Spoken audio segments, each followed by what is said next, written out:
time to die. That's what the murderer told children before he started shooting them in their classrooms. It's time to die. We don't know that because the official dispensers of information controlled by Republican Governor Greg Abbott told us that. They didn't tell us that. We know that because a local television reporter found an eyewitness, an unnamed 9-year-old boy whose parents didn't want him to be identified but allowed him to be interviewed.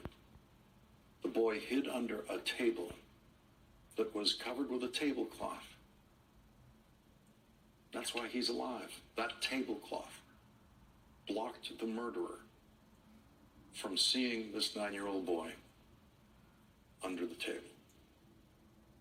We have a door in the middle, and he opened it, and then he came in and he crouched a little bit, and he said, "It's time to die." When he shot, it was very loud and it hurt my ear. When I saw the bullets on the floor, it was real.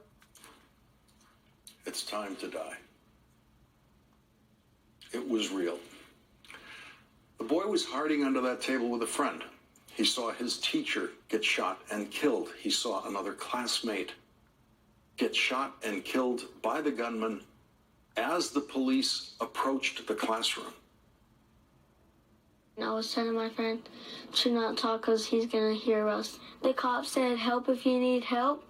And then one of the persons in my class said, "Help." The guy overheard, and he came in and shot her. And then the cops barged into that classroom, and the guy shot the cops, and the cops just started shooting.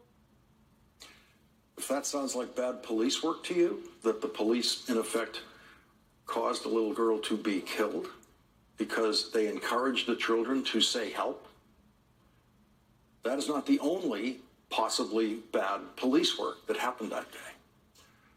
The police department in Uvalde is located 1.2 miles away from the school, and it took 14 minutes from the 911 call for police to arrive at that school. They could have arrived within 3 minutes, but they didn't. Republican Governor Greg Abbott went to Uvalde, Texas yesterday to have literally the biggest press conference we have ever seen in the aftermath of a school shooting. State police officials were there, local police officials were there, federal law enforcement representatives were there, Lieutenant Governor was there, both of the state's Republican senators were there. They were all there to support the story Governor Abbott wanted to tell, a story he wanted to be true, but now we know is not really close to true. Officers with the Consolidated Independent School District, they approached the gunman and engaged with the gunman at that time. The gunman then entered a back door and went down 2 short hallways and then into a classroom on the left-hand side. The gun room entered into that classroom, and the classroom was connected internally to another classroom. Border Patrol, Consolidated ISD officers, police, sheriffs, and DPS officers converged on that classroom, and a Border Patrol officer killed the gunman. He left out that the elapsed time for what he just described there was an hour. He left out that police officers on the scene at the school refused to go after the gunman for an hour. Greg Abbott and the Republican elected officials at that news conference, including the local mayor, needed a simple, clean story of good guys with guns stopping the bad guy with a gun. And they need that because that story is the Republican policy for dealing with school shootings. The Republican policy is, first of all, make sure that America's mass murderers are the best equipped mass murderers in the world.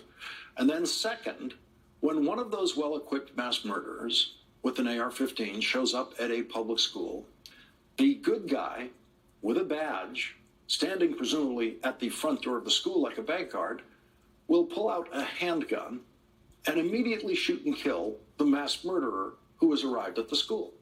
That mass murderer is going to arrive with some amount of body armor now, we know that. Everything is wrong with that Republican plan, everything.